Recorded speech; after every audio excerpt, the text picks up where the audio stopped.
Alright everyone, welcome back to Julie Makes a Grade. Continue on with the Full Armor Gundam Thunderbolt. Yeah, this is hopefully going to be much better quality now that we've hopefully fixed the whole battery issue. We'll see where we go. Yeah, apologies for last episode. You didn't really miss much after it cut out. We realized almost immediately after it stopped that it had stopped. So we just lost like maybe 20 seconds. Yeah, it wasn't that much anyway. We were going to finish up. Right, and then after we cut recording, you just missed us cursing out this piping a whole bunch. Oh yeah, this stuff has been real annoying. We'll see how we go with that. But it's even better because we're drinking beers while doing this, so yeah. Today's episode is brought to you by whatever beers are in the mini bar in my fridge. Endeavor, we're not going to really talk about that because we're not getting paid for that. So no thank you. Alright, so, where the hell were we last time? Probably keep that off. Yeah, just in case. Space is at a premium. Also, just be careful with your feet then. Let me see, where were we up to in the actual instructions? Oh, okay. Yeah. Cool. I've still got to attach two things on my piece. I remember that was specific because I left those white bits off. So we did finally get those annoying parts on for the upper thigh. And now it's time to put in another white. So great, we got more twisting of the piping. Oh, fantastic. Yeah, let's show that to the camera as well. That's a lot of fun, having to actually fix that up and make the piping look like that. So far, my favorite is the cut here diagrams that aren't to any sort of scale, so you can't actually get a good sense of where to cut. No, they never would be. Let me just grab my pieces for E. Oops. The E21s? Yeah, E21, E21. I might as well give you the wrong frame because I might need them on that frame. Yeah. That's the problem with doubles. There we go. Cool. All settled. Nice. Oh, I'm just thinking, because the piping is going to be on the joint, so at least we have to deal with this on the arms as well at some point if we get to those. Oh boy. Well, at least with the bottom-up approach, it'll be a little while. Yeah. Alright, so let's just shave this down.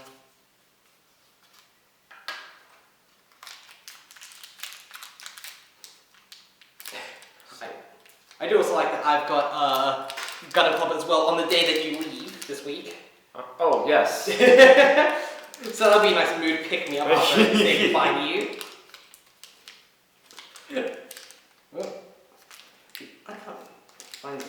I was about to say I can't find these holes out loud. Had to rethink that sentence. And still ended up saying it, yes. Yeah, because that's me. You should be used to this by now for me. I am, but I still feel obligated to point it out. So we're supposed to rotate this while it's in the... So it's not really turning. I mean... This. Oh! Because it was facing up and it's like, rotate at 90 degrees and I'm having trouble doing that. Oh, hold on. That kind of pulled out that pit. Oh, god damn, this stupid piping. That's the problem with this piping, is it makes movement difficult. They really didn't think this part through with the design of the actual kit. It strikes me as one of those things where they were really concerned with the concept of it and never really gave much thought to practicality. That's kind of the case with the Thunderbolt line, unfortunately. There's just a lot of that occurring, sadly. Okay, I've got about 45 degrees. It came out.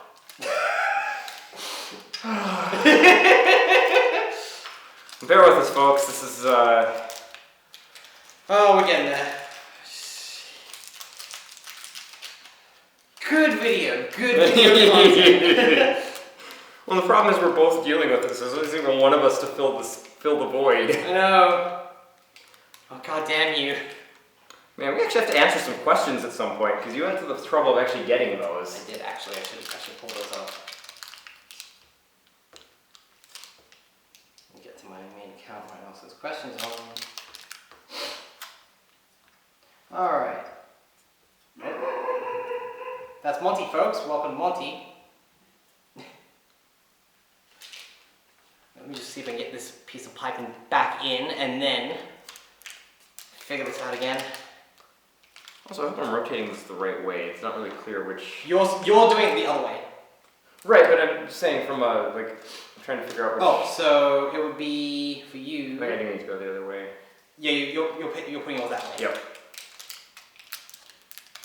Oh, okay, it actually moves better that way. So apparently there's a... Maybe that's why I was struggling before. But yeah, look at this with the... Where it was... Right, like yeah. It's plastic, so it just kind of tears apart. Yeah, it's not great for that. So we just want to, like... Twist it a little bit, yeah. Twist it into a sort of a point. Oh yeah, because then there's a ring that goes over it. Yeah, which is B19. Once I finish this, I'll fix this part, then I can actually get to asking those questions, finally.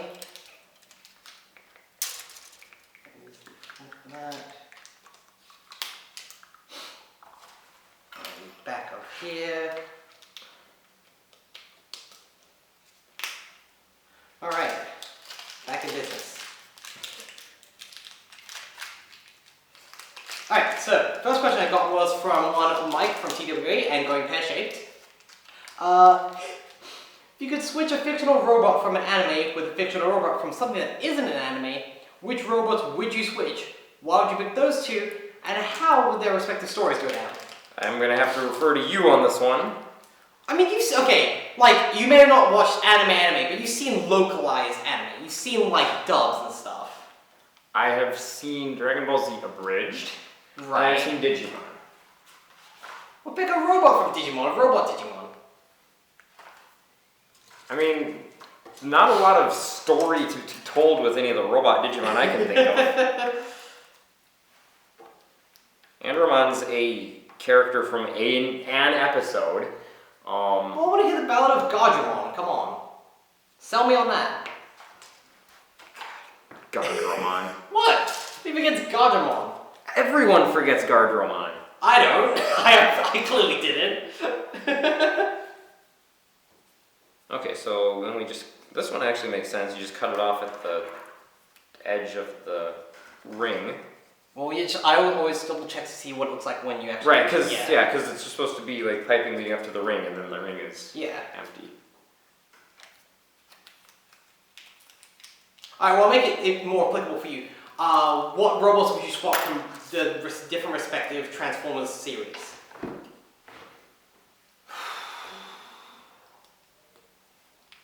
I would like to... Actually, I'm going to go the other way with it. Okay, sure. Yeah. I want to see Bender from Futurama in the Transformers series. Oh boy, okay. I mean, I'm guessing it'd be Decepticon because it's Bender. Like, let's be honest here. He'd be a Decepticon, but he'd constantly be betraying them for the good guys. Right. Because that's where the one human he likes, Fry, fights for. So he'd be more like an accidental doubling. Right, well, so the thing with Bender is he's not strictly evil. No. He is just incredibly selfish and doesn't have much in the way of morals. He's just an asshole. Right. So he does bad things, but he doesn't actually enjoy being evil or, like, in his metal heart of hearts, he doesn't really want the devastation and, like, world domination thing that other robots want. Like, there was a whole side plot in one of the movies, right? He joined a league of robots that wanted to eliminate humanity and ultimately, like, ended up betraying them because he didn't actually want to destroy humanity. Right, yeah. He's more in it for, like, any self-aggrandizing glory, but he actually want to get his hands dirty. Right. Okay, yeah, no, that works. Alright, so who would you swap him with? Well, I mean, we talked about being, so Decepticon, right? Starscream is the obvious choice. I was gonna say, actually, Starscream's a pretty good parallel for Bender. That's a fucking sentence I just said. That's a fucking sentence. Yeah, Starscream is a good parallel for Bender bending Rodriguez.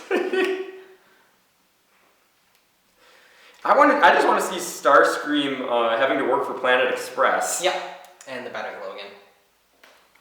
Great. We do have a backup though, folks. So yeah, we'll set that up. Yeah, so it'll be a little while for us, but it'll be seconds for you. The magic of editing. And alright, welcome back. We've set up the backup and we are getting back into this. Sorry about that, folks.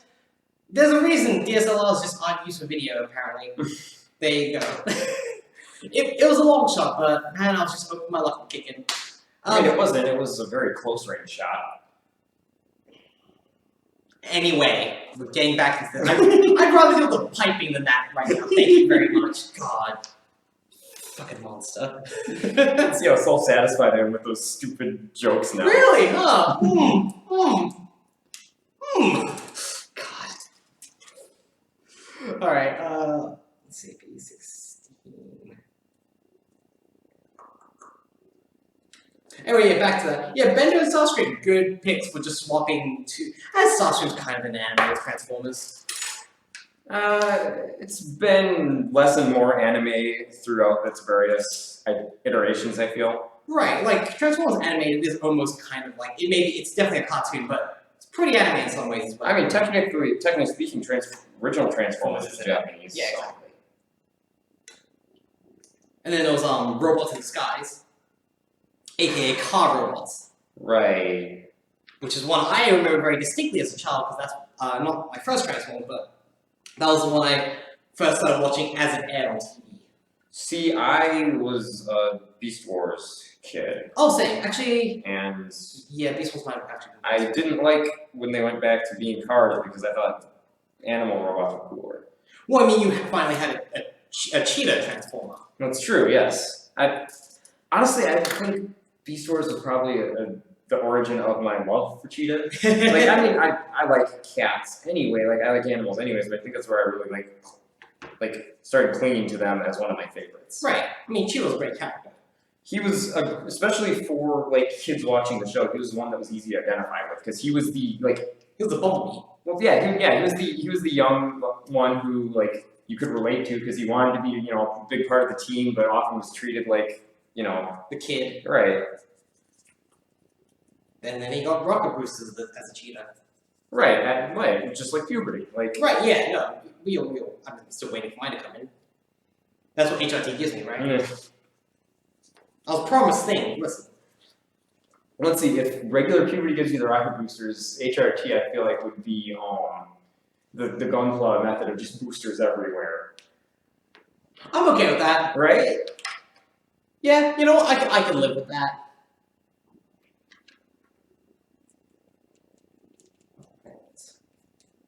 I mean, I've definitely made the joke of posting one, like, version of Mobile Suit as, like, you know, 2 months HRT, and then its final variation with the 50 different boosters on it as, like, you know, 3 years HRT.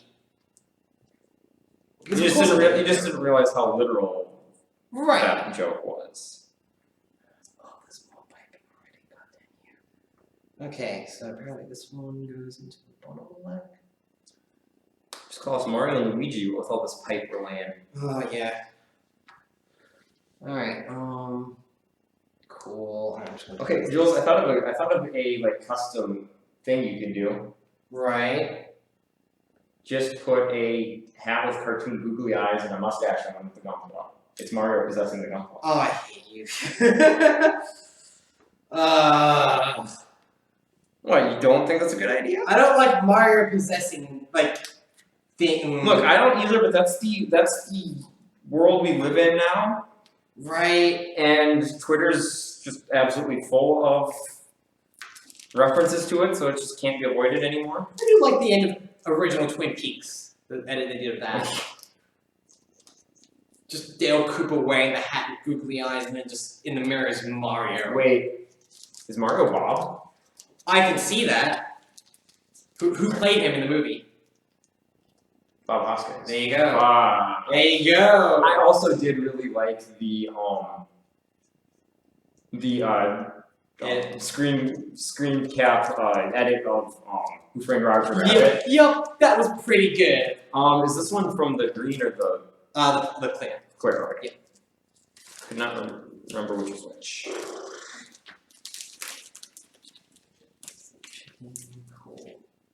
Cool. Not that it matters, so we're going to cut it down to ridiculous. Well, yeah, but now we've got the appropriate length to cut down. True.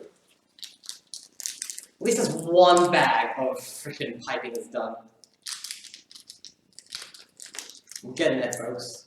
Yeah, I guess there's not as much piping in the arms, it's just like the 2 things left. Right, yeah.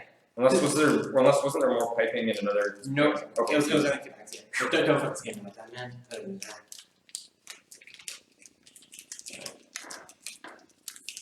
Just trying to think from my. I'll answer Mike's question after we finish this part of piping, just because I need a little bit of concentration. Yeah, again, the problem with the tandem build is we're both very distracted by the work sometimes. Let me see where this actually connects with us. Okay, cool. This is why I haven't gotten into streaming video games as much, even though I really want to do more of that. It's just when I'm really concentrating on something, I have a tendency to kind of stop. Oh, same. But engaging with people. Well, the problem for me is that I just need someone to directly engage with. I can't. Right. As much as I can ramble on my own for a while, I can't always constantly be doing that. Yeah, I think it's. Yeah, I'm the same way. Like, if I can get started on something, I can go forever, but it helps having someone else to bounce, your ideas off. Right, and also I already have a bad tendency of kind of trailing off when I'm not quite sure how to finish a sentence. Yep. And if I'm in the middle of actually doing something else, sometimes it won't even be I'm not knowing how to finish the sentence and just I suddenly am doing something that's requiring my concentration, and so the speech functions in my brain just temporarily shut down, and then because there's no one around, I don't think to reactivate them. Right. Yeah. And who did I swap? Because I can answer the anime portion at least. Right. With the non-anime, that's actually my issue because the only non-anime robots I have true familiarity with would be Transformers. So I'm gonna have to pick one of them. What about? There's other robots out there in pop culture. True. Lost in Space, the Jetsons. Yeah, but I swap an anime robot with Rosie. Okay. With Rosie specifically. Ooh. What robot? I'm down this a little bit. Because I don't want to necessarily just think of only robot made because I was having some fun. Right. Well, and don't limit Rosie like that. No, of course not. Rosie's a multifaceted character. She's more than just a maid. And not that the work maids do is trivial or anything, but it's not like you need to be a super specialized person to be a maid. Well, it's also the case where I'm actually trying to. I can't easily recall off the top of my head good female anime robot characters. Huh. Actually, what if I just replace Rosie and the Major from Ghost in the Shell? There you go. Yeah. Just have Major Kusanagi working for the Jetsons.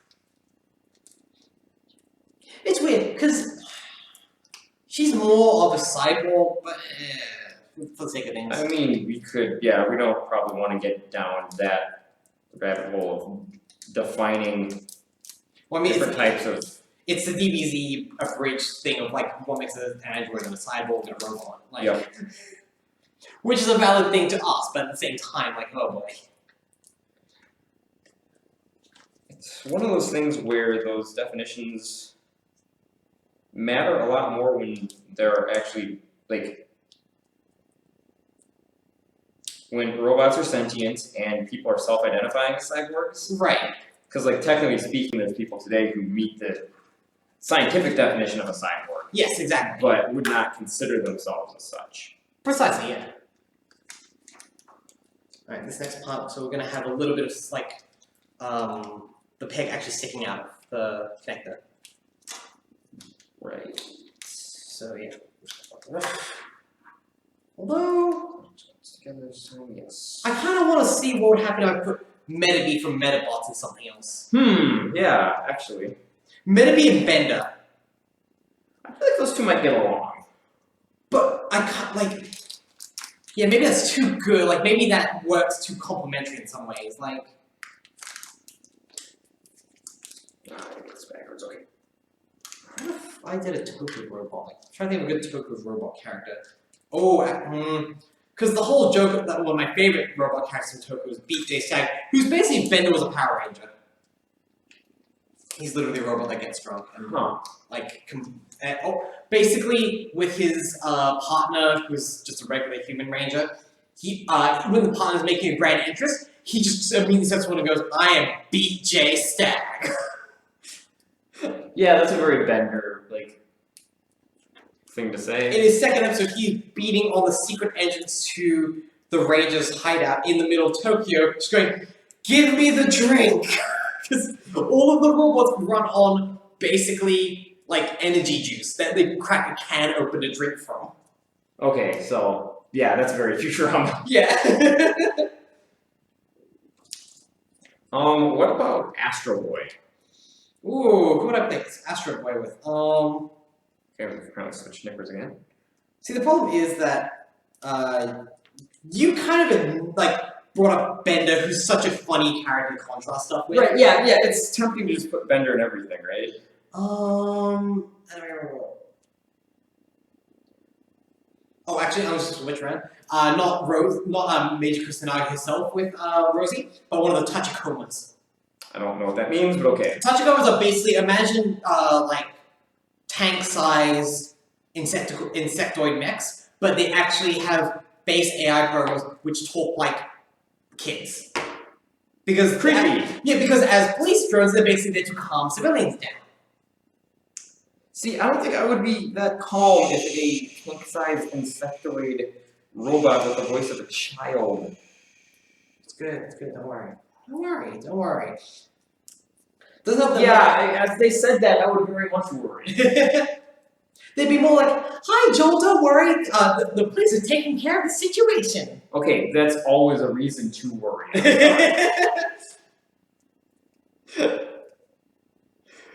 No, Tachikomas are just fun just because they're high-pitched talking robots that machine guns embedded in their arms.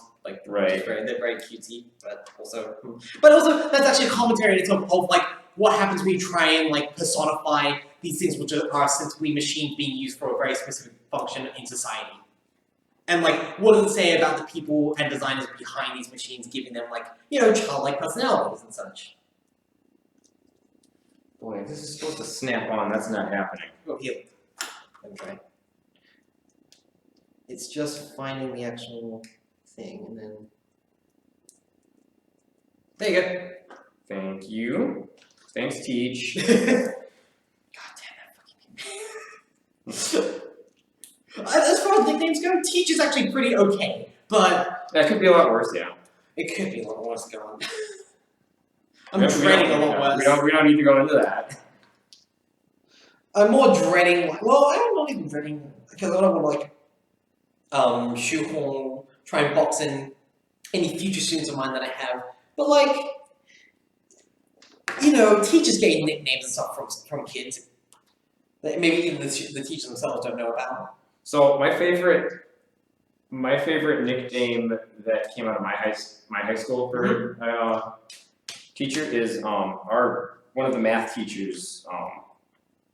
His first name was Bill, and he was a very soft-spoken kind of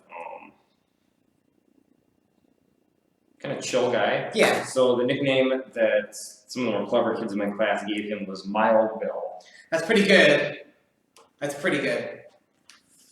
Imagine Mild Bill Hickok. He's Wild Bill Hickok's calmer, more reasonable.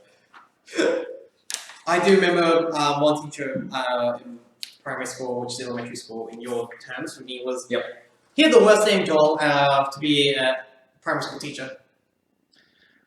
Nigel Cockington. Oh dear. It was weird because we already know it was Mr. Cockington. The second we learned his first name was Nigel, it did not help things. Oh no, I was gonna say Nigel's the perfect first name for that. I agree. If you want, you can check what mine looks like. As a work example.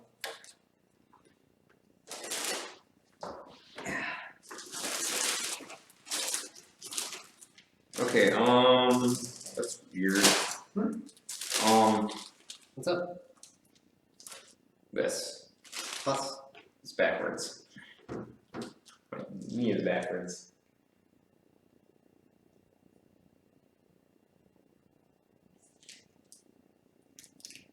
No, you don't. Well, hang on now. I'm so curious to actually get these parts wrong. No? Okay, hold on.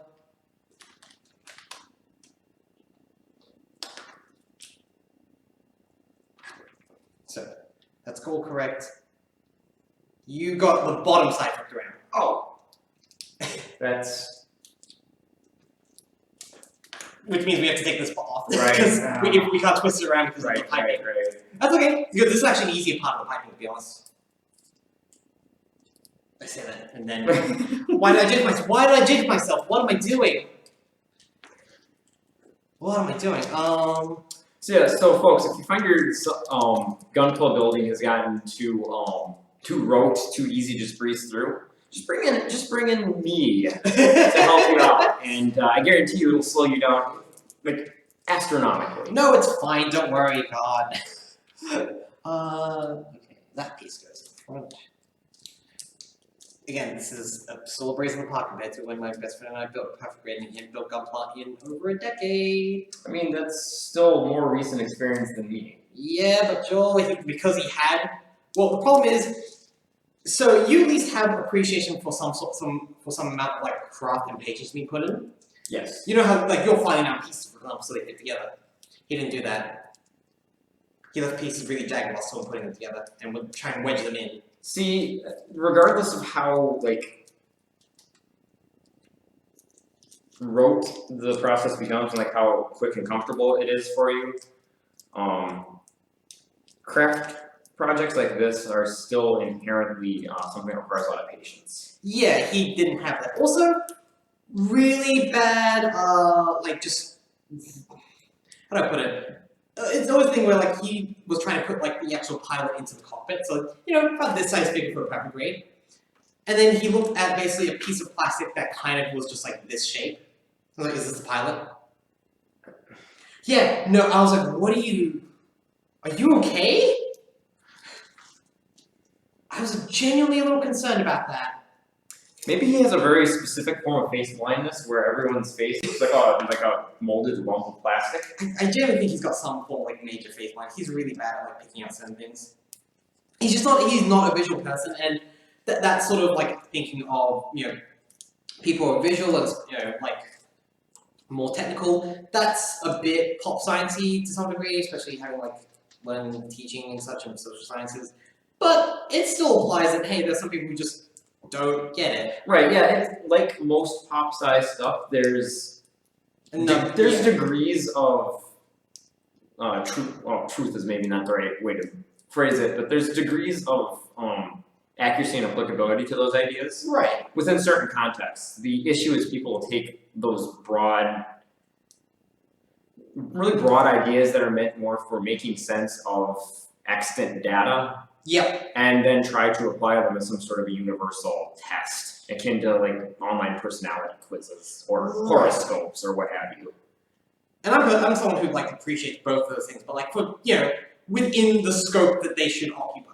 Right. Yeah, and there's nothing wrong with like taking a quiz and finding out, which one of these categories do I most fit into. Yeah. So long as you realize that you're just looking at broad data and that it isn't actually telling you much useful about how you should live your life, or right. even really what kind of a person you truly are. Exactly. It shouldn't be like a diagnosis in of itself.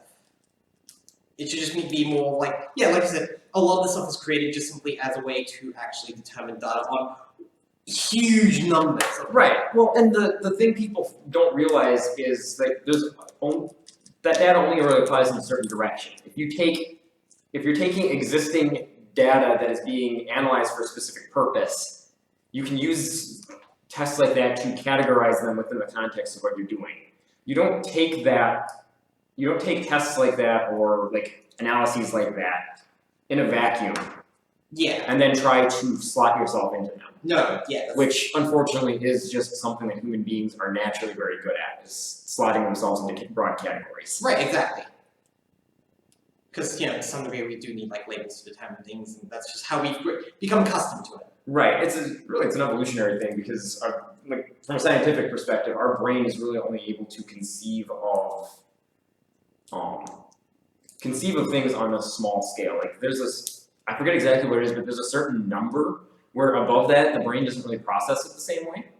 Okay. So we look at you know, if I say there's 100 of something, you can pretty almost immediately like visualize what 100 of this thing would look like, what it would indicate for, you know, dealing with things. Yeah. Like 100 of something is a conceivable volume. Yeah. When you get up to, if I say there's 10,000 of something, then you just like, you don't conceive of that the same way. It just kind of gets mentally shorthanded to a whole bunch. Yeah. So that's why we end up categorizing things and why we have a tendency to other people. Is just like we simply aren't capable in a broad sense of intuitively like seeing billions of people as all individuals like us because our brains just aren't equipped for that. It was a really, really like poignant part of that in whole fucking thing is Kobayashi's Dragon Maid. Okay. Like stay with me here. Let me take you on this journey.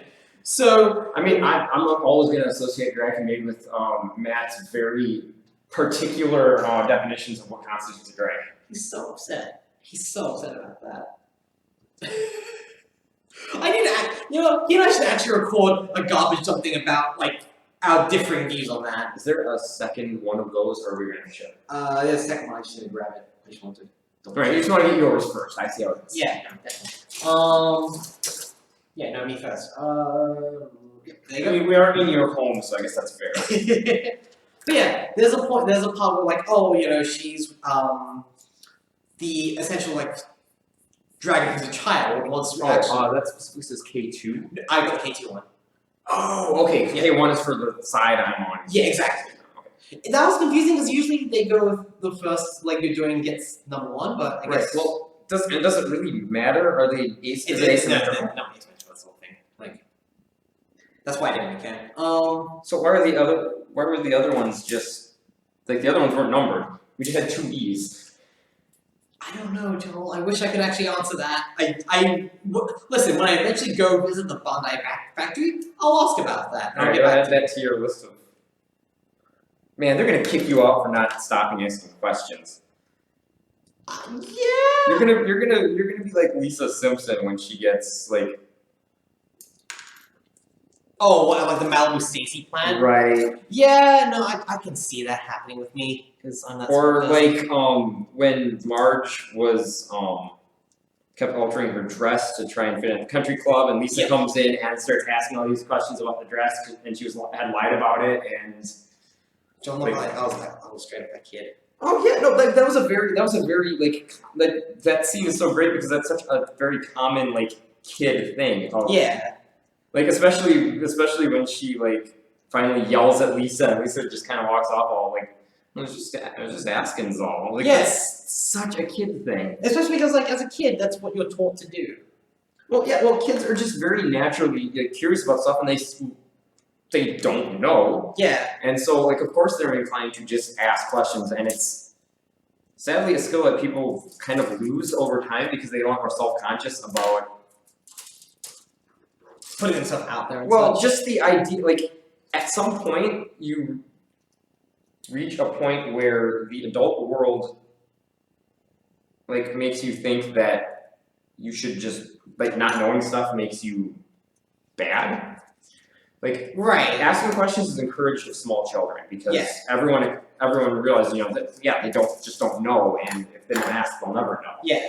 But at some point, for some reason, people only seem to, like adults in a broad sense, seem to only think that applies to children.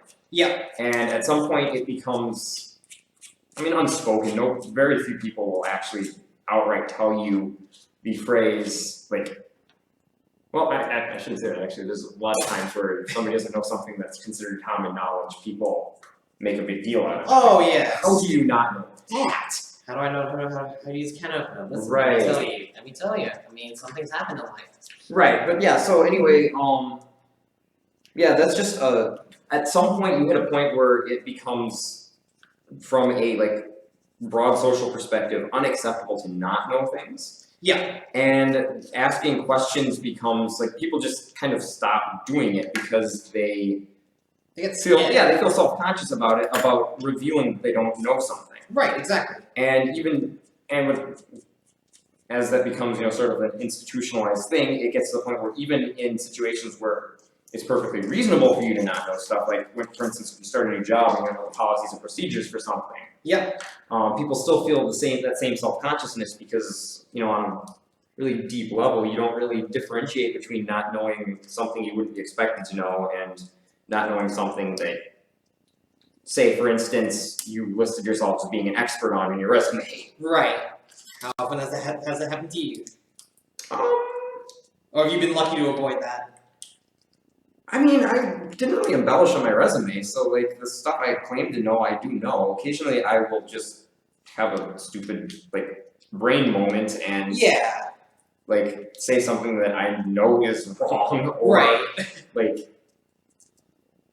I mean that especially happens in podcasting or video streaming where you're talking ostensibly in front of an audience, not directly, but and like you're speaking, you're speaking for something that will be preserved for posterity and are really focused on in the moment. Yeah, it's really easy to make a fool of yourself. Oh, don't I know it? What you? No.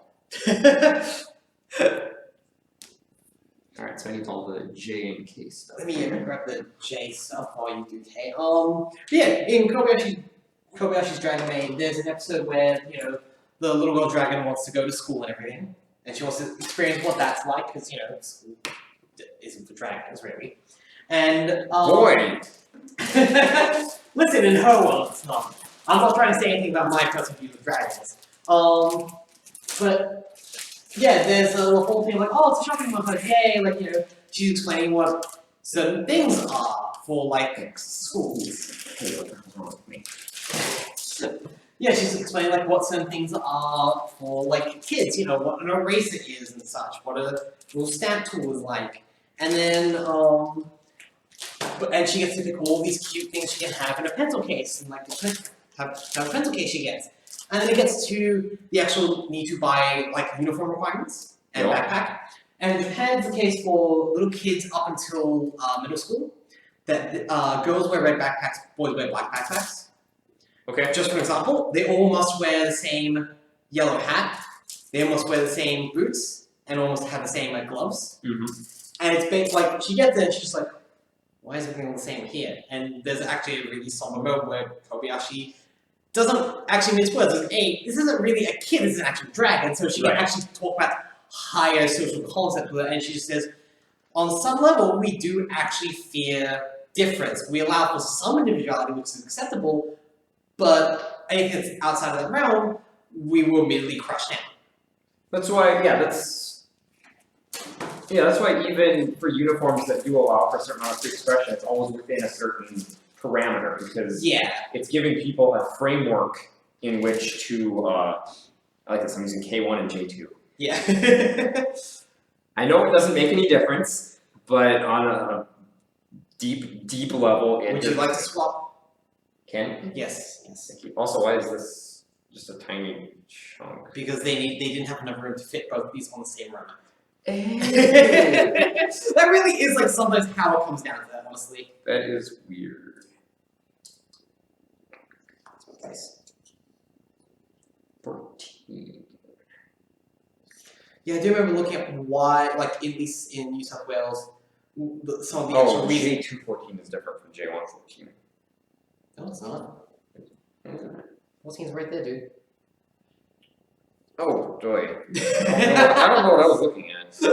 I don't know either. But I was looking at the uniform policy in like New South Wales, for example, like why we wear uniforms even in public schools. Right. And yeah, one of the reasons was, so that students don't feel the need to bow to societal pressure for expensive or new fashionable clothing that their peers might wear. It's like, do you think we don't see that on weekends or on TV or like movies or right? Not to mention that like class struggle, let's say, is always going to manifest itself some way, because especially for kids, just because of how like kid brains work. Those who have are going to want to show off to those who don't. Exactly. And like, there's no way to stop that. And honestly, I don't think it's even necessarily good to stop that. To some degree, no. Like, I mean, obviously it's, like, in the moment, teachers should definitely prevent that sort of, like, bullying behavior from getting out of hand. Mm-hmm. But there's a difference between it occurring and addressing it and trying to prevent it from occurring at all, because one case teaches kids how to deal with situations like that and how to address it when it happens, which is a very important, necessary life skill to develop. Yep. And the other just shelters them from that, so that when they do encounter it in an unsupervised environment, they aren't equipped for it. It's really the case where also, on some level, it's never really like a malicious thing. Some kids just genuinely want to show off the new Transformers toy they bought. Right, yeah, exactly. Like, They want to like show that to their friends, and their friends may not be from the same socioeconomic background. right, it's like, I mean, to use a really benign example, it's like, several of my friends growing up, I wouldn't say, like, they definitely weren't wealthy, but, because, like, I grew up in a very middle-class neighborhood, Right. small town, rural neighborhood, Yeah. but, like, there was definitely a clear divide between, if not the actual economics of my family and all the other families, at least how we approach money. Sure. We didn't have a lot of money, and my parents, rather than racking up a bunch of debt to have things we couldn't afford, definitely chose to Make do. right, yeah, to take a more thrifty approach to things and like only buy stuff when necessary. And like there were obviously exceptions, like I got gifts for Christmas and for my birthday, but Right, because that's Christmas and birthday. right, but for us it was always you'd get like a sort of big thing, big of course being a relative term, but like for instance, I got Pokemon Gold and the strategy guide for Pokemon Gold. Right. That was my big Christmas gift. Yeah. And then you get small things, stuff that you were gonna need to get anyway, like clothing, socks, that kind of stuff, or just like small, inexpensive things, like a very cheap Lego set. Exactly. Yeah. And outside of occasions that you traditionally get gifts, we didn't really get gifts. Like we got allowance, and if we wanted toys, we could save our allowance and use that to buy toys. Yeah. But like the idea of just like parents just buying us something to give us something nice randomly just didn't happen, because that was not a good use of the money we had. Right. And we understood that, but for a lot of my friends, that's not how it was. Like if their parents would go to the city, they'd often just bring them back a toy. That was kind of my parents. Well, maybe my mom was in that case. And like they'd talk about stuff like that, like because it was just a normal everyday thing for them. And that was never the case for me. And I know they never meant anything bad by it, but at the same time, it does kind of sting a little at some point. Like it feels kind of crappy, where it's like, look at all this cool stuff I've got. I think in my case it was the thing where like my mom at that point in life had wanted to just provide everything that she wasn't able to get as a kid. So that was just her way of manifesting that. I distinctly remember one time, do you remember the live action Lost in Space movie? I remember it existing. I don't remember anything about the movie itself. I was super into the new version of the robot they had at the start. Okay. Because that was a cool ass design to me as a kid. And my mom went to Toys R Us and literally had to get the clerk to call me up to double check if that was the one I wanted. See, that's a lot better than most parents who would just go, oh, I think this is the one, and then disappoint their kid. Yeah. So your mom wouldn't buy you Lee Carvello's putting challenge. Yeah, she might. Or she might try and convince me it's good enough. See, convince you it's good enough is one thing, but just getting you that thinking it was the game you wanted. Right. Well, just that whole bit in the Simpsons of Marge asking, I asked the clerk for the most popular game that kids want. It's like, oh, okay. And the clerk told her the one that they were having the hardest time uploading. Yeah, exactly. Real, she must have gone GameStop. Wait, where does this one go?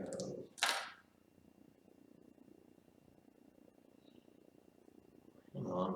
Oh, cool. Maybe? Yeah. Cool. I do love how many thrusters this thing has on its legs. I enjoy that in Gundam, the suits actually reflect the times and the environment. Because in this one, they're all in the remains of a colony world, so they're actually basically avoiding micro debris all the time. So basically, they need the tiniest boosters on every single thing on their mobile suit to maneuver around. Right, they need to be very mobile suits. Yeah. Oh yay, sticker time. Woo! Kill me. My favorite. Right, I'll handle those stickers then. For the time being. Jesus, there we go. Alright, 10 goes there. Oh yay, they're tiny as well. I fucking love this. Oh yeah, no, the last decals we were doing were very small. Uh-huh. Well, nothing's been quite as bad as the ones I had to do for the other one you bought me. Well, yeah, because you're working on a much smaller scale there. Also, they had ones that needed to cover 4 different surfaces on a 3D object. Yep. Yeah. So you had to line it up on 4 different planes. I will say that's the good thing about master grade is that you don't really need to like do a lot of wrapping around with stickers. It's just like, oh, put that there. Okay. Oh. Okay. Hold on. Well, I spoke too soon, Joel, because I'm about to show you how tiny one of these stickers is. Okay, it's long, but it's so thin. Please don't say that too close because you might actually blow the sticker off the tweezers. You joke, I've done that so many times. I can hear the macaws out there. I didn't. I'm joking. I covered my mouth when I laughed so I wouldn't disrupt you. Thank you. You can barely even see the stick. Like Yeah, it's like that was some of the ones I had to do in the other one too. It was like, what is the point? Well, again, like you said before, because you'll know it's there. Yeah, but in this case, like if they hadn't included it, I wouldn't know it's not there. That's true. That's the thing. That's what they get you. Oh yeah, I guess there's no point in not connecting the foot at this point. Yeah, that's basically what the conclusion I reached. Was like, okay, fuck it, just put it there.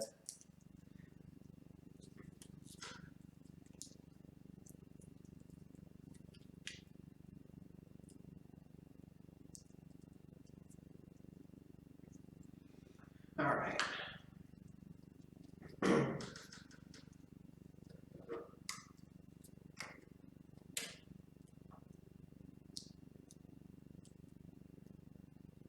Oh, okay, just got a text from work about stuff, which is good. No, it's fine.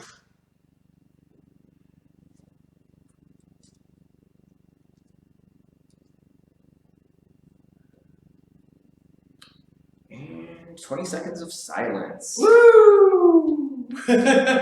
I'll pull up another question. Well, the nice thing is, like, this isn't a stream, so people can just skip forward. Yeah, they want to. It's fine. I don't know if they want to. Maybe when I edit this, I should add annotations of. Do you really want to go through every single bit of silence? Oh no, I'm not. I don't watch these videos when I edit them. That Good. takes forever. Don't fucking dead. Don't. I'm not fucking dead. Would you do that? All right, what do we have? 10 and 8. Yep.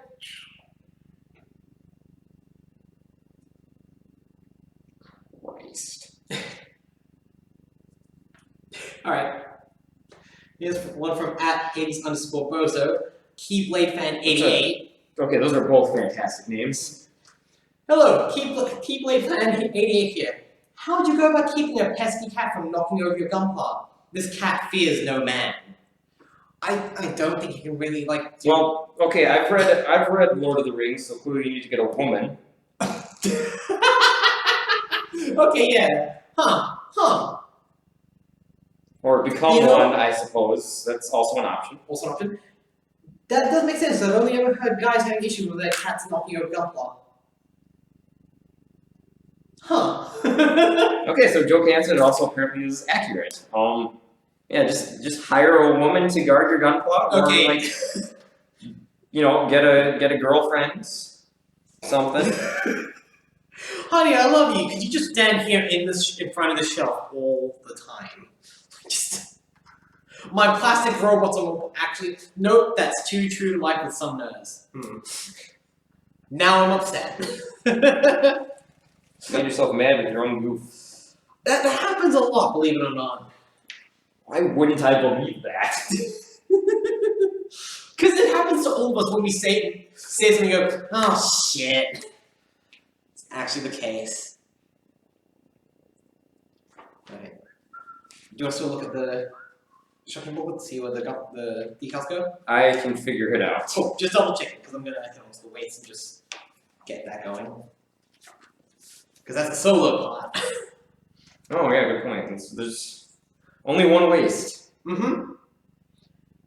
I mean, you know, some things in the world, in the universe may have two waists. I'm not gonna, judge on that. And some sage words of like wisdom on this stream. Things only have one waist. Listen, I mean, like, we can talk about anatomy. We shouldn't, but we could. We can talk about robo anatomy. That would be on brand discussion. And I'm worried that this sticker is not actually sticking. Just about. Well, no, I'm worried that I don't think I'm doing anything wrong. I can stick a sticker. I think it's just the adhesive isn't holding.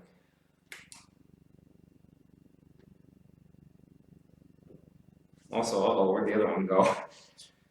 Oh, Joel, don't do this to me. No, seriously, it was there.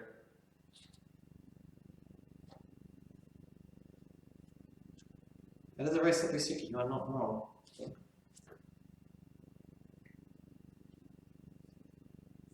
Okay, so I just wanted to be very clear that I'm having trouble with this sticker. Here, give it to me. Feels like the most fucking 4-year-old ass. That's why I've not really offered to do stuff for you until you've actually asked. Yeah, no, the other one is gone. Oh, never mind, I already stuck it. Don't do this to me! God damn it! I'm losing my mind over here already.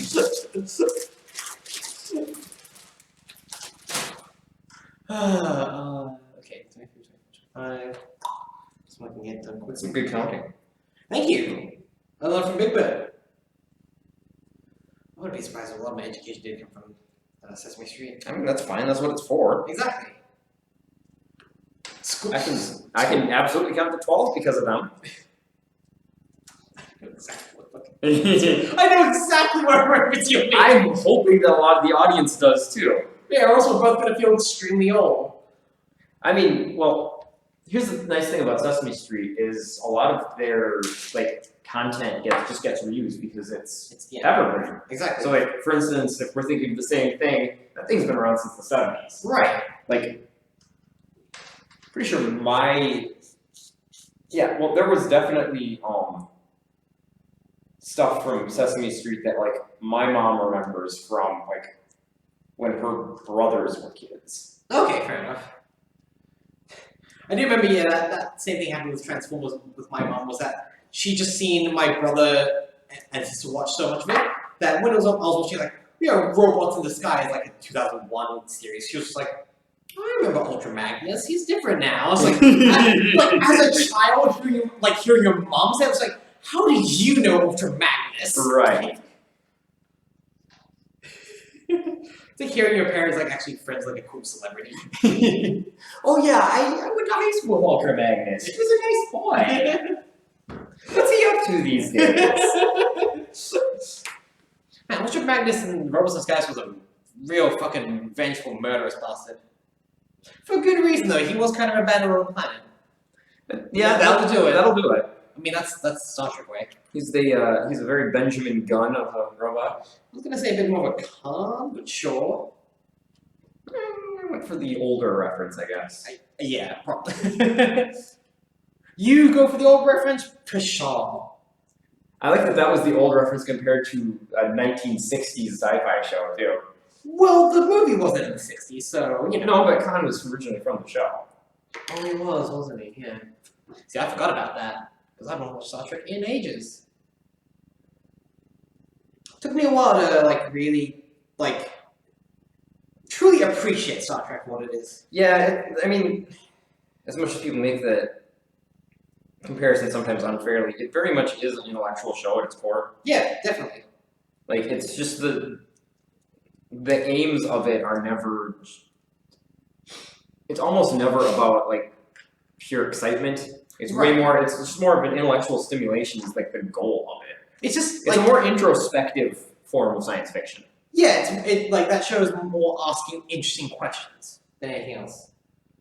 Or, or challenging like existing ideas. Yeah, existing worldviews. So like that show at its best uses like soft science fiction and like ridiculous allegorical stories to challenge like modern day mores. Like for all the stuff people make fun of in like the original series, like for its day. Oh yeah. A lot of what it was doing was challenging like very common societal conventions that unfortunately moved away from. Yeah, like honestly, the only time I really like get up on that is when I see contemporary stuff in 2017 doing that. I'm like, you were beaten by like 50 to 60 years. Yeah, exactly. Like, just no. Exactly. If your big poignant thing is a point that was made in an episode of the original series of Star Trek, you done fucked up. Yeah, like, listen, we've been there, done that. You can move on now. Like Gene Roddenberry figured this stuff out, and he's no longer alive. Gene Roddenberry himself, not necessarily like the model guy either. So like, no, I mean for his era, he was definitely progressive in a lot of ways. Yeah, but he absolutely had his failures, and I don't think it's like it's always difficult to talk about people from previous eras and politics because I don't know. It's this really difficult duality of how much leeway does somebody get for being from an era where the things we accept now were not as easily accepted or as ubiquitous. Yeah. Like, because it's definitely not okay to give people a free pass for being sexist or racist or whatever, just because they grew up in an era where that was so codified that they didn't even realize sexism and racism were a thing. Yeah. But at the same time, that it feels unrealistic and unfair to expect them to be so much better than they were given the opportunity to be. I think it depends also. That's going to be on a case-by-case basis for the most part. Right, yeah, there's no hard and fast rule for that, absolutely. It's always going to be the case where if I see someone who's just incredibly isolated and like insular with their views and with their just sociability, then yeah, I can get that's what's going to be because they are like that and they've just been in a constant cycle of that they've created their own echo chamber. But when I see people like, oh, you know, straight up guys I know who have become dads to daughters and they're still acting this way, and it's like, you guys aren't fucking figuring this out, and you now have the proper like social context to like have been also the deeper responsibility to learn it because like you're now taking care of somebody and being a role model to somebody who needs to learn those things you didn't. I mean, it's also the case where just, you know, like in this day and age, well, I'm not going to really be that kind to say like 20, 30-something-year-old dudes who are constantly on the internet and don't bother to really like pay attention. Yeah, in a modern context, absolutely it's different. I'm more referring to stuff like referring to like analyzing the politics of people who were active in say the 60s. Right. Yeah. And because there's a lot of like retroactive criticism of previous like social progressive movements for their failures, and I think in that case, the only issues I have with those people would be necessarily, say, the Jermaine Greys of the world who are online and who have adapted and yet still refuse to modernize their own views and accept other worldviews within their within their own beliefs. Like, just, hey, listen, Jermaine Greer, guess what? Trans women are women. Yeah, no, absolutely. It's very different when people who now exist in a modern context are still clinging to concepts that we, as a society, have moved beyond. Especially when they have adapted to a modern context and are thriving within a modern context. Well, honestly, even if they haven't adapted, if you want to still consider yourself relevant within the social, especially within academic and intellectual space, it's honestly the onus is on you to keep up and to adapt yourself. And if you can't, get out and stop talking because you clearly don't have a place at the table anymore. Yeah, well, although the problem is that people like Jermaine Greer, man, I'm on a real Jermaine Greer sphere right now. Because God, sucks that she still gets a place at the table, and it's just like, I was real annoyed when a ostensibly really good university in Melbourne gave her like a platform to talk about women in academia. It's like, hey, guess what? You guys didn't realize that this whole issue is kind of been a thing. Come on. Yeah, that's also a problem is people who aren't as embedded in the movement but want to want to engage with it, who don't know all of that and just make decisions based on pedigree or broad reputation without understanding. Well, we're gonna get real fucking politically already. Like the whole recent Lacey Green thing. You hear about that? No, I don't. I try not to follow much with politics. This isn't more politics, it's more just YouTuber bullshit which just spills out. That's still social politics. Oh yeah, well this is in this case. So basically Lacey Green has always been around as essentially a good she provides good beginner's guides to feminism and social issues about sex positivity. Oh, I think I might know where this is going. So it's a case where she made a whole video series and started investigating about, hey, if you're on the alt-right, I want to talk to you and open a discussion. Okay, I do know exactly what this was now. I didn't recognize the name, but I heard this. And then just it was real funny seeing some people not realize she actually has a history of being kind of shitty with her apologies about certain things and not really understanding, despite being, a YouTuber in this day and age, that the T word's a fucking slur back then. Admittedly, this was a few years ago, but still, only a few years ago. Well, that's just a common problem I feel with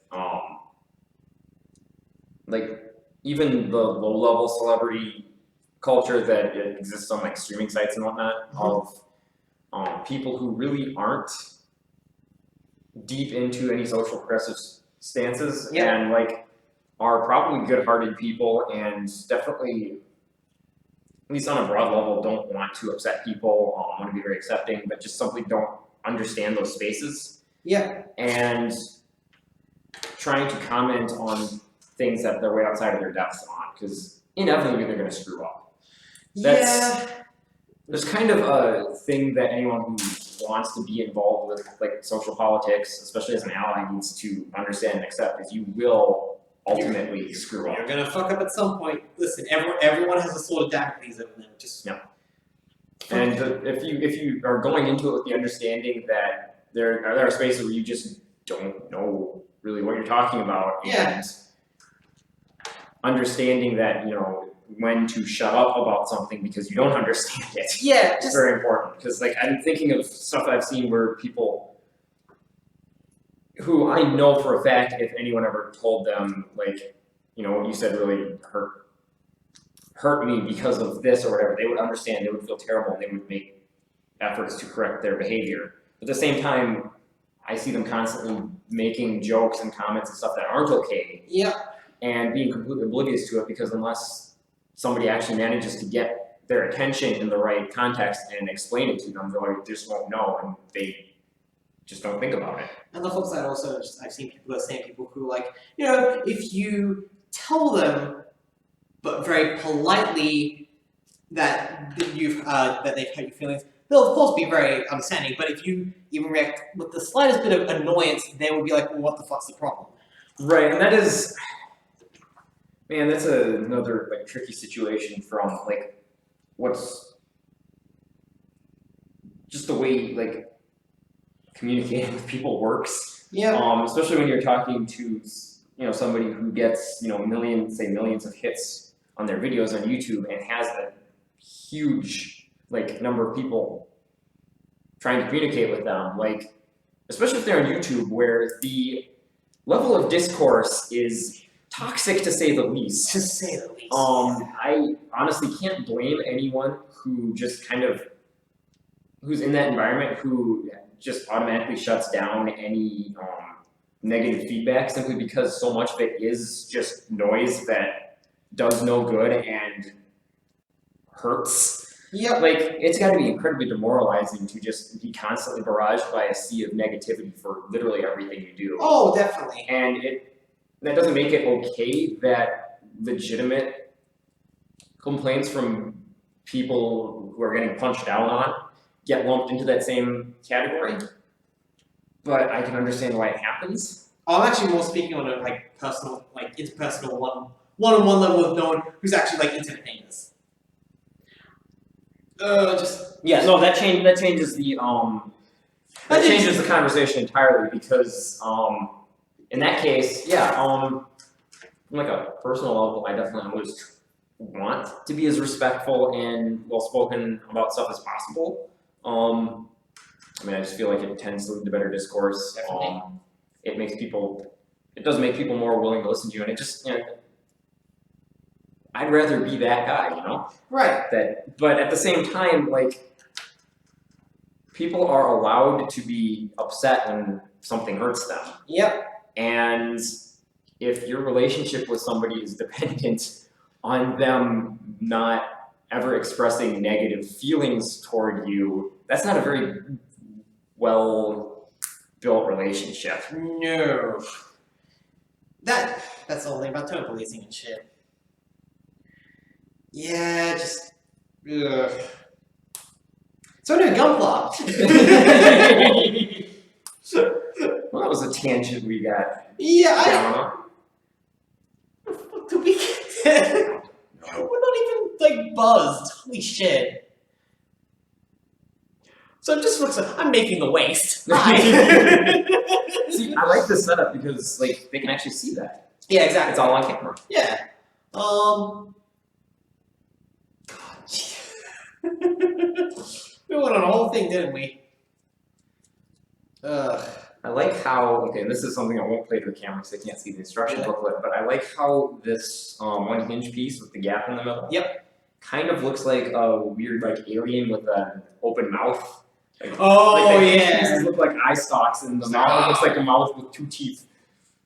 It looks like a good designed Rayman enemy. Yeah. I just gotta build 2 more of the back waistcoats and we'll have. That's actually coming together pretty well. Yeah, I am really like. Look at this, folks. That's a pretty good lower body. I just like the. I actually like the thrusters. They're a good addition. I do too. Like they give it a much needed little bit of That does silhouette a bit more. Yeah, I'm gonna say contouring, and the fact that they're red on white too, just like this is a little bit of detail and texture to the overall image that I think really helps it. Well, I think as much as I sometimes get bored of the general Gundam aesthetic, like of just the main hero Gundams or whatever, Right. I do like that they have interesting spins on like, oh, this ostensibly is white, red, and blue. Yep. But it's a darker navy blue. It's kind of like not that creamy, like warm white. It's actually very cold, stark white, and the red is actually like this sort of maroonish red. As an American, I appreciate how patriotic Gundam is. Now I hate I ruined it for you. It's funny though, I always, as much as I do like the They're very red, white, and blue. I hate this. That was really Makes the Grade, everyone. God, Yeah, for anyone who doesn't, oh, actually, I think that was on. that was never on a recording. That was off mic. That was all of mine. That you just mentioned that you were drinking red, white, and blue, and me and Tyler being is an Australian. So I know that's not really a thing. We're just like, what the fuck is that? Yeah, so that was a fun moment. So just to put it in perspective, I casually mentioned that I had picked up the latest gimmick Mountain Dew flavor. I forget what the actual name for it is. So what I do is the marketing, like. That's not even the name? It's a dew pun.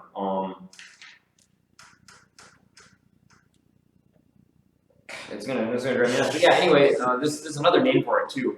But what it is they took. So I tried to explain to them casually. Well, yeah, they took the red Mountain Dew, the white Mountain Dew, and the blue Mountain Dew, and mixed them together. Well, then it was us going.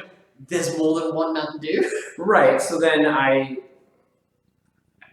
think they kind of were able to follow me on Code Red, like. Well, yeah, because red soda, sure. Right. It's cherry flavored Mountain Dew, like it's. Like so, like that one's. Well, in fairness, that one's been around for ages. But not even that. Like red and blue sodas are a thing. Sure, like, we get that. So it was the white one. Right. Well, so white and blue are actually along the same lines of. I'm like, so you know the democracy campaigns, which of course they didn't. Well, because just you go like that as if that's the most fucking natural thing in the world. I mean, it is. They were huge marketing campaigns that were on every grocery and convenience store shelf. Not here. So anyway, for a while, Mountain Dew was doing these annual promotions, I guess, where they invented new flavors, and there would be 3 flavors introduced, and you could buy all of them in stores. And you could log onto the website and vote for which one you liked the best. And whichever one got the most votes became a permanent part of the Mountain Dew family, which there are so many different Mountain Dew flavors in America, folks. The fact that it's called the Mountain Dew family disturbs me on so many levels. So the first year that they did it, a flavor called Voltage won. It's not bad. It's a, what is it? Blue raspberry, I think, probably. Flavor. Sorry.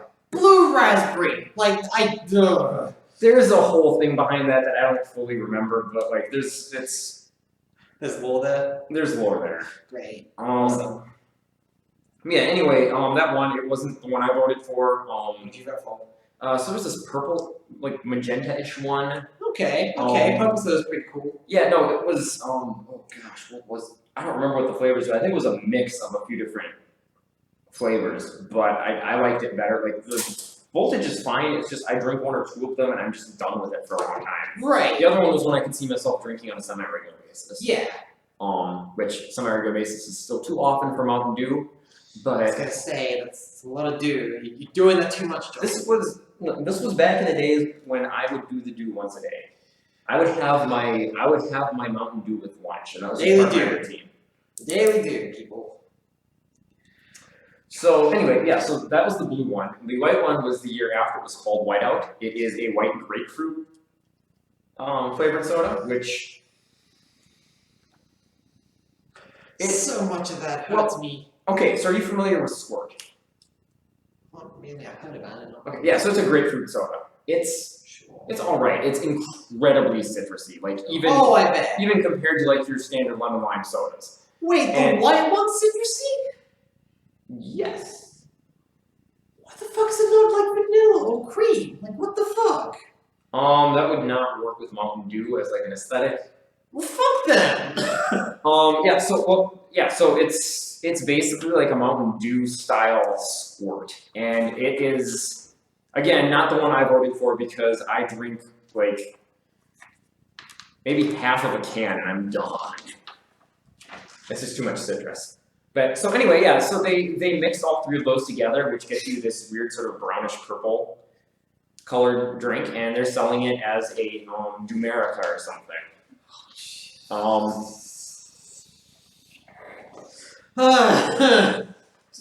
Everything about that is killing me. So that was a 5-minute explanation for a overly sweet soda that I drank and didn't really care for that much. I just hate everything about that, Joel.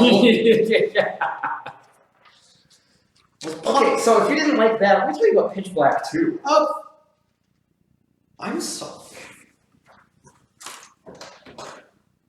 First, gunpowder, the water part's done. This is pretty cool. This is pretty cool. Yeah, Robot's got a nice butt. Yeah, no, it's not too bad. Anyway, so hold on. What the fuck's about Pitch Black 2? Okay, so obviously there was a Pitch Black. No, I know. Wait. Are we talking about soda or the Vin Diesel movie franchise? A soda, but it might be a Vin Diesel soda franchise. I don't actually know. You might own it. Okay, so a Mountain Dew flavor that came back when I was still in high school. It was in early aughts. Yep. Called Pitch Black, which actually has come back this summer. Oh, okay. So it's made a return. Yeah. It's a grape flavored Mountain Dew. Okay. Grape soda. I mean, that's not a. Yeah. Like, obviously, it's. Yeah, dog. It's a Mountain Dew twist on it. Pitch Black is definitely not a accurate name for it because while the cans are very, very black, the soda is more of a pale purple. Yeah, because it's grape flavored. Right. Yeah. Anyway, it was all right. I think I actually have a 12-pack of it at home, and I drink maybe 1 a month at most. Which, to put in perspective, I've cut back significantly on Mountain Dew. It's like a weekend thing. But a dew a month is like, God. Normally I just drink the throwback, which is with Mountain Dew with cane sugar instead of high fructose corn syrup. Right. So yeah, anyway, that came and went as Mountain Dew specialty flavors do. Sure. A few years later, they introduced a new version of it, which was the same flavor, but they added, I don't know, I assume they just mixed excess powder from sour gummy worms or something, because they made it very sour. Okay. In the like sour candy sense of sour. Right. In the, it kind of hurts to drink a lot of this sour. Sure. In the aggravated by acid reflux sour. Okay, sure. I drank a lot of that at parties that summer. Okay. But yeah, they called it Pitch Black 2. Roman numeral 2. It was the sequel soda. Oh, please bring it back one more time. Just call it the Pitch Black, please. Please. 2 pitch, 2 black. I need, because that's great because we call soda here soft drink, so I just want a soft reboot soft drink. God, yeah. That's pretty good. Hire me, Mountain. Listen, you don't understand the I power. want them to, if Pitch Black's revitalization or whatever did well, I want them to just skip bringing back Pitch Black 2 and come up with a Pitch Black 3. Okay. Where else can we go with this? God. Fucking who knows? Just call it Black Hole, because that's what you're gonna get in your stomach if you drink too much of it. I'm pretty sure that is an energy drink in Japan. There you go. I do like that right now on shelves in grocery stores in America, there's Mountain Dew Pitch Black and Mountain Dew Whiteout.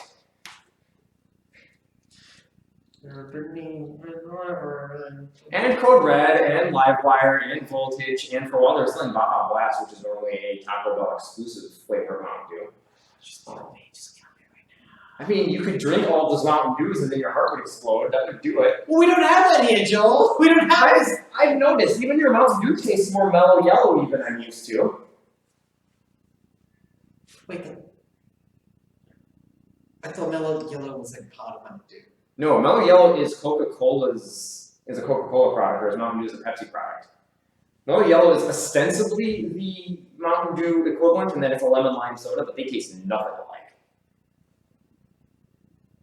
I hate all this so much.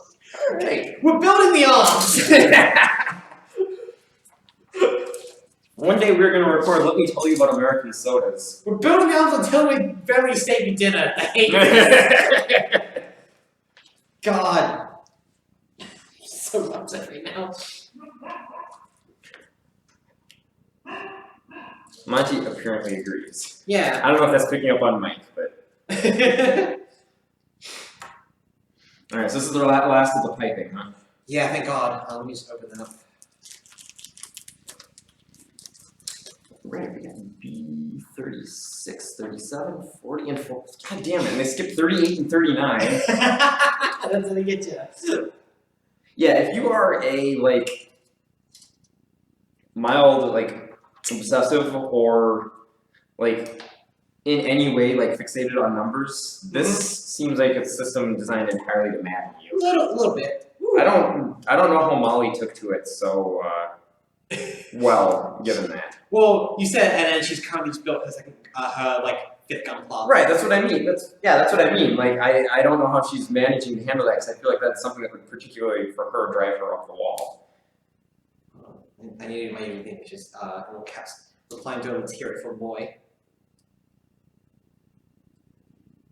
That is my go-to song now, just to like sing for fun. I'm sorry, what?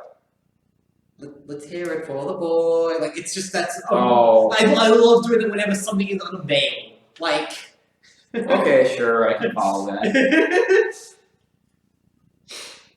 Actually, I'm gonna take a quick picture of this. Oh yeah, I'm in the progress shot.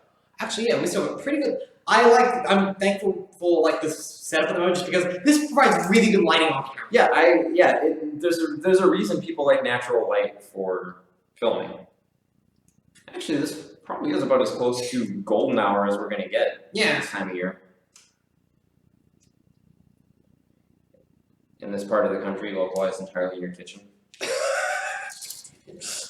I mean, it all works. It was an opportunity for organic reference. Fuck.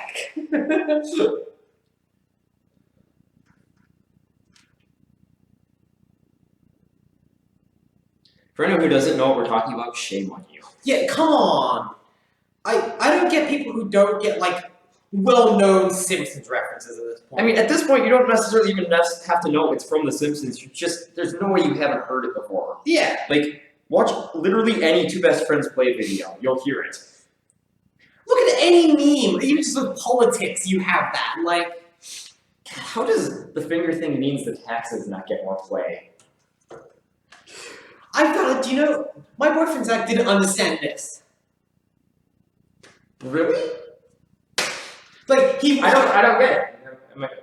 From Futurama, I don't get it. Was I right? There was the whole thing where he's like, I just simply typed out, like, tapping the side of my nose with my finger. Yep. And he's just like, oh, okay, I don't get that, but okay.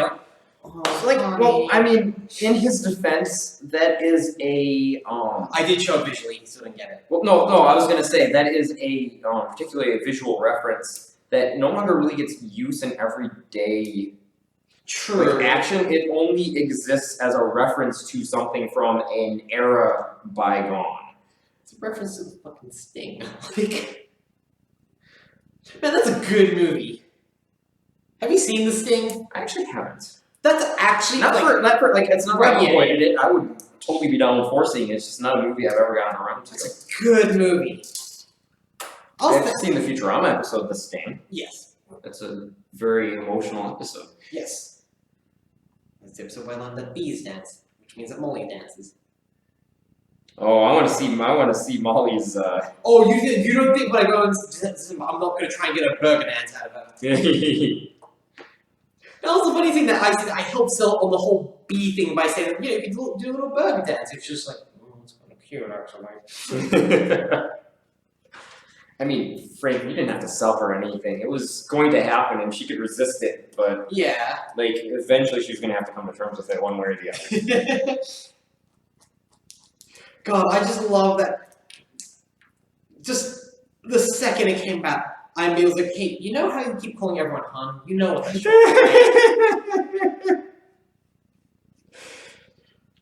Oh, then Beekeeper May. Yeah, that could not have been better if we had somehow arranged it. The universe, like, actually, like... Conspired on that one. Yeah.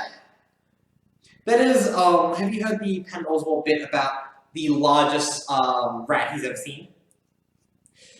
That sounds familiar, but I can't place it. It was basically the case where he was getting, like, ready for 4th of July, like, weekend barbecue.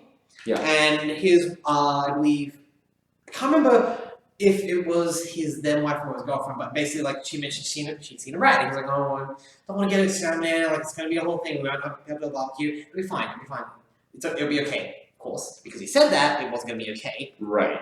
So, the day of barbecue comes along, and everything's fine, and he's just sitting, like, in the back, drinking a beer, like, relaxing as people chat around, and then he looks up on the telephone wire, and he describes it as the biggest fucking rat he's ever seen on the telephone wire, like, basically looking up there, just drinking beer, and then he was like, the way he described it was like some fucking, like, some Sumerian trickster god that one dude in an attic somewhere in, like, middle America was praying to, was like, no rat, he says, well, I say.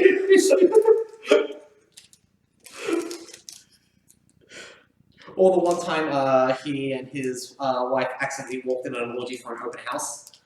Oh boy. And that was basically like... It's crazy because at some point he describes it. There was one younger dude there who obviously was like, did not come with a partner, he was there just for the sex and everything. And he stumbled out wearing girls' track pants too tight for him, in bright pink that said juicy on the bottom. And then he just casually said, alright, I'll see you guys later. Went outside the backyard and walked off into the forest. Oh boy, that is a hell of a mental smash class.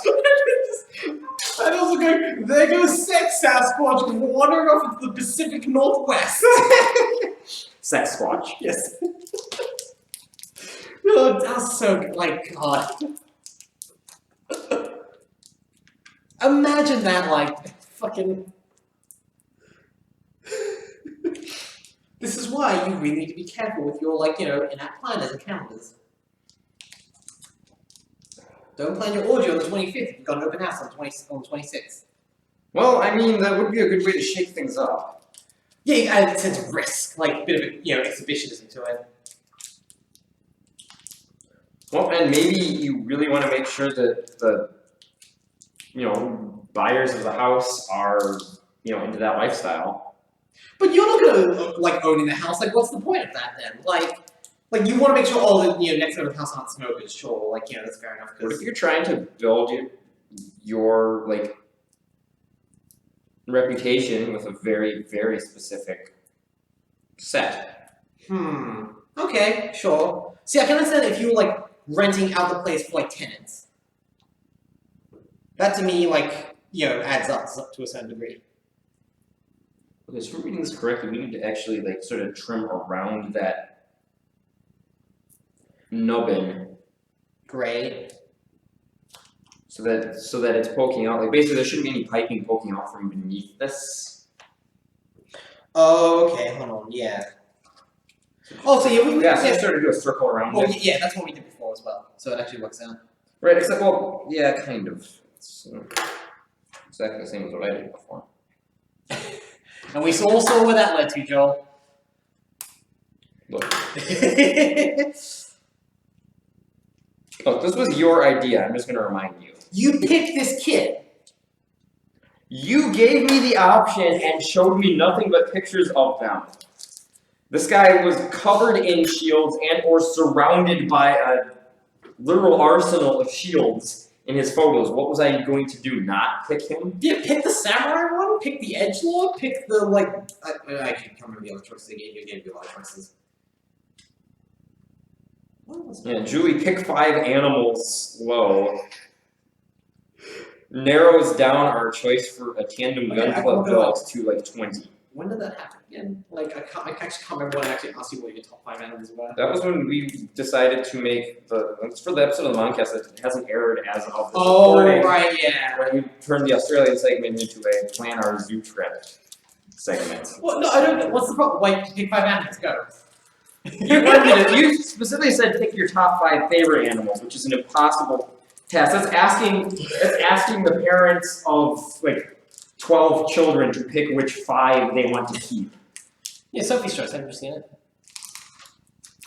Was that what that's about?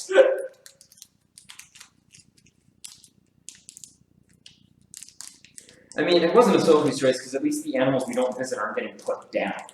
That you know about. Jules, don't you do this to me, Jules. I'm just saying. Just saying. I wish you'd stop saying.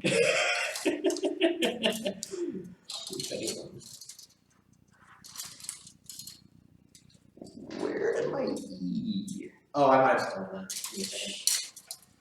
Listen, I was building the waste. I need these.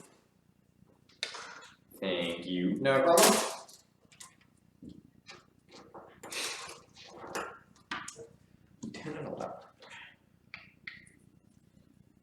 I will say it's funny when I go to Gun Club and listen No, to 11 and 12.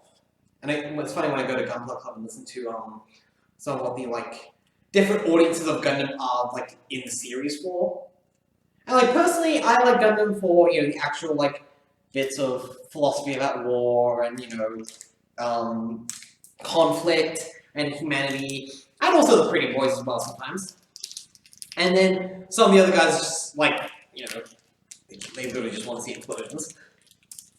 I'm just like, oh, guys, now come on. Like, there's a whole world out there. Yeah, there's 5 Transformers movies which contain more explosions than you could ever want. Like, I mean, in the time it would take you to watch an entire season of Gundam for, a handful of cool explosions, you could watch 2 of those Transformers movies. Exactly, yeah. I'll double check how much we're going to be trimming at the top later on. I mean, normally you take a little off the top. Okay, it's actually... Alright, I might just allow for a little bit extra, just in case, because I don't want to screw this up.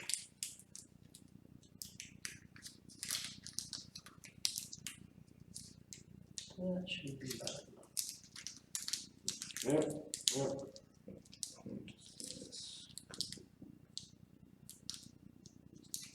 Oh, did you see what someone created in the Halo 5 Forge function? You have to be way more specific. Someone made the actual original Power Rangers Megazord sequence. Okay, yes, I did see that. It's pretty fucking cool. That is not bad.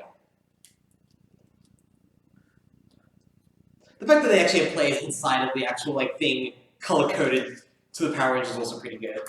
Yeah, I mean, I feel like at this point, those colors have kind of codified themselves in like the not necessarily broad public conscious, but at least the public consciousness of the type of people who are making video games. Yep.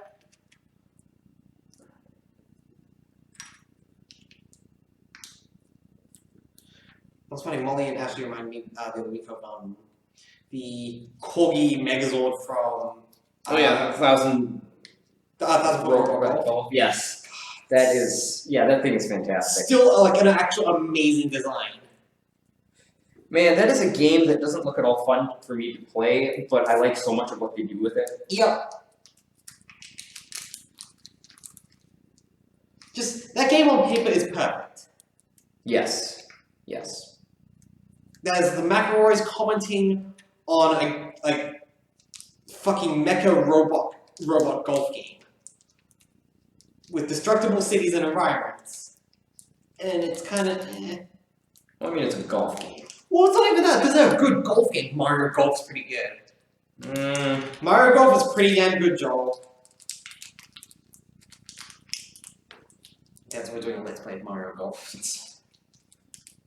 Boy, golf. Okay, I was gonna say, boy, golf. Well, let's play. How compelling! But then I remembered that the absolute #1 best Game Grumps series to watch is anytime they're playing Kirby's Dream Course. I mean, we could just do that as well. Yeah, that I would actually be pretty into. So that LP of theirs was so popular that a bunch of fans got together and did a ROM hack of the game to add hundreds of additional courses they can keep playing. Oh, okay. That's fucking ridiculous. Yeah, which is amazing. Yeah. Okay, I am not understanding this. Oh, just for us, I'm gonna turn the light just because it's getting a little bit dark outside. Okay, I think this is working. This is working. Oh, hang on, folks. Oh, wait, everything okay? Battery? No, I gotta change those anti-flicker settings. Oh yeah. So I work with your stupid 50 hertz. No, that's picking up the actual frequency of. That's all electronics. Yeah. It's just normally your stuff is designed to default to deal with it on whatever. Right. So if you're doing it's really common for audio, for instance, to need to do a 60 hertz or 50 hertz in your case notch filter just to remove the sound of the power line that the equipment's running through. Right. See if I remember where I needed to go to do that. Configure video. No. Oh yeah, anti-flicker, switch that to PAL. I do like that they identify it based on the region. Well, I mean obviously it's based on the region, but I like that the it corresponds to the television display formats of the CRT era. Yeah. NTSC and PAL aren't really a relevant concept anymore. Yeah. For what everyone remembers. I'm just gonna text my mom. You can look forward to Oscar-buco tonight. So, sorry, what? You don't know. Oxtail. Oxtail's good again. Okay. I thought Oscar-buco was actually more of a thing. Okay, apparently not. Never mind.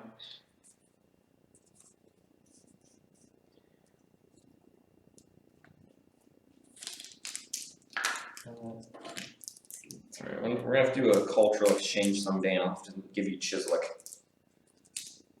That's just Man, Chislik is the most local of local dishes. Okay, It is actually like legitimate Chislik. There's a lot of stuff in the broad region that calls itself Chislik that's just basically cubed steak usually. Sure. Actual Chislik exists in an incredibly small region that basically consists of my hometown and a few neighboring towns. It's basically just like cubed lamb meat on sticks. Right, okay. But yeah, the specifics of like real Chislik's gotta be lamb. Yeah. It can be either deep fat fried or grilled. Okay. But the size of it has always been pretty much fixed, and so it's like smallish sort of skewers like this. Yeah. Cubes are about like this. Okay. It's freaking delicious. Sounds pretty good. And yeah, no, it was something that like we would always have, like summers especially, like whenever the family around, or just if somebody had gotten a lamb. Right. And a sheep. It's not actual like lamb. Yeah. We just make it, and I didn't realize how local of a thing it was until I moved away and tried to order Chislik, in towns farther away from the region, and would get like the weirdest stairs. No, I'd get ordered off the menu. Okay. But what I would get would just be like cubed steak, and it's like, well, this isn't at all what I ordered. Also, just want to call fly. Oh. You'll see them. I'll be on the call watch. You can hear them. I hear the macaws. That's true. I will note, and just in the off chance anyone who's watching this actually does know about Chislik, I can accept as a regional variant from more northern locations in South Dakota. Deer Chislik is acceptable, but you must specify deer Chislik as the assumed default for Chislik is lamb. Sure, okay. So deer Chislik is more of a variant than anything else? Yes. So even if it's default in the area, it's still a variant of Chislik? Yep. Okay, sure, okay. I'm not one to argue with that. Man, there was an article I read a while back that actually delved into the history of it a little bit and why, because the whole region where I'm from was founded by the same kind of group of people. Right. So it's thought that it was brought over as a family or regional thing from Germany. Yeah. And it just kind of became codified. That's fair. Okay, I can see that. Oh, sorry, I flipped the page. It's perfect. Actually, that corresponds to the exact same position. You flipped it, it's the exact same thing. I think we're good. Also, I'm done. Okay, just double checking that that's all I need to do there. All good, alright. This piping's a lot easier on the arms. Just gonna say that. I was gonna make a joke about arm piping. People actually see my arms, so it doesn't play. We make the joke about the game arms. I can't. I don't know much about that game. Fucking I don't either. I don't care. You think it stopped anyone? My entire knowledge of ARMS comes from Luke's unbridled enthusiasm for the game when it was first revealed during that Switch presentation. Just because the name was ARMS in all capital letters, and he was screaming. He was like, ARMS! ARMS! It was literally all he could say for a good 5 minutes. He was so excited about the name of that game, and now he's very excited about the game itself. Right, it's pretty good, and I'm very glad. Yeah, I'm happy for him.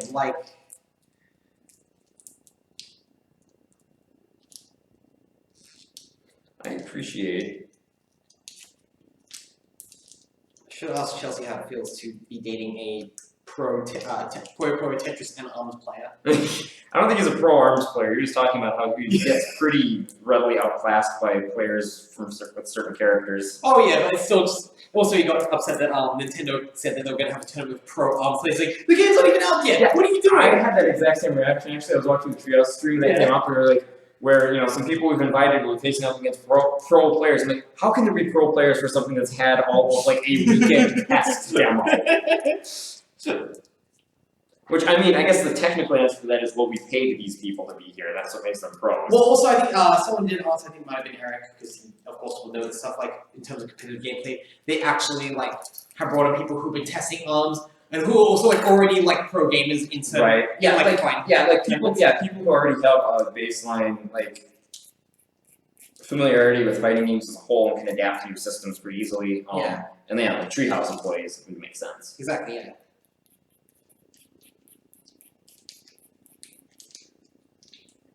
I appreciate the treehouse existing. Like, that's been a really good thing. The treehouse has been both very engaging and fun to watch during like events. Yeah. And also, I really appreciate it for fairly consistently putting like women. Yeah. Up front, and not just you know women to have.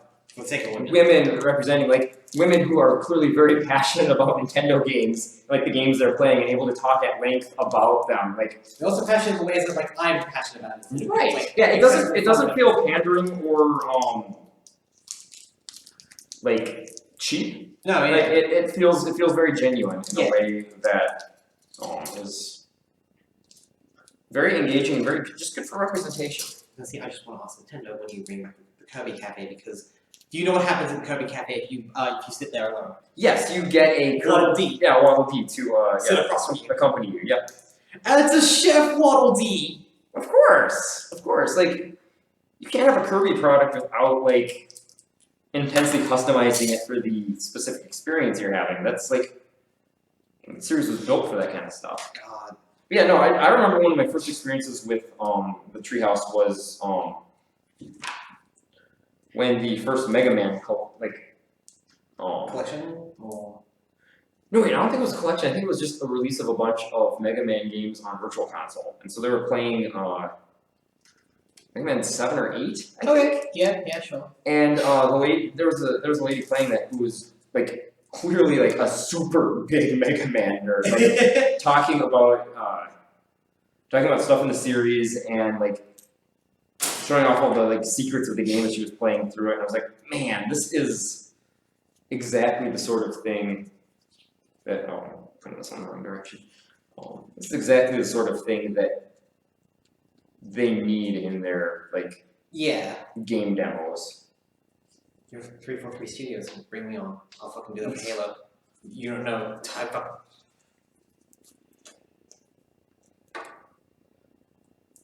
You let me meet Travis Willingham, the voice of Fred 104, as well as Roy Mustang from FMA. I'll fucking do anything for you. That's maybe one of the nerdiest things I've ever said, Joel. Also, like, chilling, because anything. Anything. Right. Yeah. I really hope that's picking up on Mike. Just give people a clear picture of just the environment you live in. Yeah. Yeah, so macaws are cool, but they're also obnoxiously loud birds. A little bit. Also, in the limited experience I have with them, kind of colossal assholes. Oh, these ones are pretty nice from what I gathered. I mean more to each other.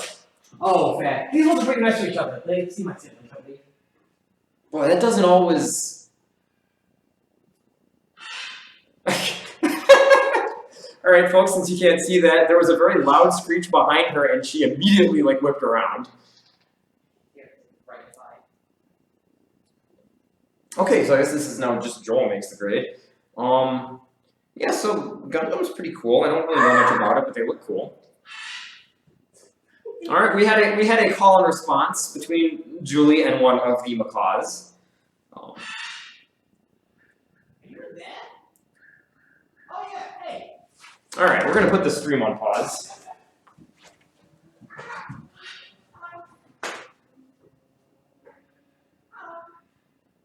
Hey, bird.